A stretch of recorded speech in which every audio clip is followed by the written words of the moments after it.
সেই ছোটবেলা থেকেই তো রাজনীতির সাথে জড়িত, আর জন্ম নিয়েছি জাতির পিতার ঘরে।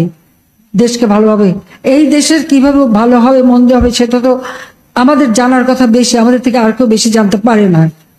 আর আপনারাও আজকে দেশের পরিচালক, আমরা 5 বছরের জন্য আসি, আপনাদের একটা স্থায়ী সময় নিয়ে আসেন।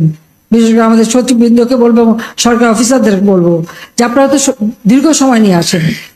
আমাদের চিন্তা ভাবনা দিয়ে আমরা যে পরিকল্পনা নিই সেটা দেশের কথা চিন্তা করি, কারণ আমরা মাটি আর মানুষের সাথে মিশেই এই রাজনীতিতে এসে আমরা এই পর্যন্ত এসেছি।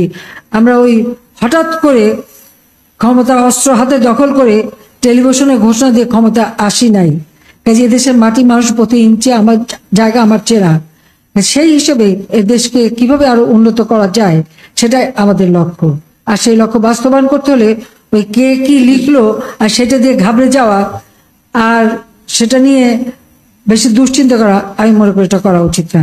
নিজের আত্মবিশ্বাস, নিজের বিবেক বিবেচনা নিয়েই সিদ্ধান্ত নিয়ে কাজ করবেন। এই আত্মবিশ্বাস, আত্মমর্যাদা বোধ এবং নিজের বিবেক নিয়ে যদি কাজ করতে পারেন, যে কোনো কাজে সফলতা অর্জন করতে পারবেন, এটা আমি বিশ্বাস করি। যে আমরা এগিয়ে যাচ্ছি, আমরা এগিয়ে যাব। কেউ কেউ বলছিল আমাদের প্রবৃদ্ধি 5-এর নিচে থাকবে, কেউ বলছে 5-এর একটু উপরে থাকবে। দেখা যাচ্ছে আমরা 6-এর উপরে উঠে গেছি। যেটুকু উঠেছি তো আর একটু হয়তো সামনে আরো উঠতে পারবো। তো সেভাবে আপনারা কাজ করে যাবেন। মানুষের স্বাস্থ্যসেবা, শিক্ষা, খাদ্য নিরাপত্তা, শিশুর মৃত্যু হার, মাতৃমৃত্যু হার, পুষ্টি নিশ্চয়তা, সকল ক্ষেত্রে কিন্তু আমাদের সাফল্য আছে। কিন্তু এটা আমাদের ধরে রাখতে হবে, ধরে রেখে সামনের দিকে এগিয়ে যাবে। কারণ বাংলাদেশ এখন দিচ্ছে উন্নয়নের রোল মডেল। আমাদের লক্ষ্য সামনে স্মার্ট বাংলাদেশ গড়ে তোলা। আজকে আমাদের সেই লক্ষ্য নিয়ে চলতে হবে।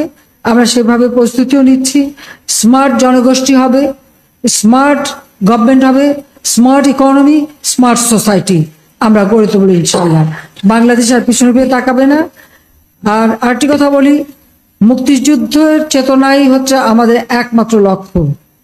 লাখো শহীদ রক্ত দিয়ে গেছে, লাখো মা বোন নির্যাতিতা, তাদের এই অবদান ভুললে চলবে না, এটা মনে রাখতে হবে।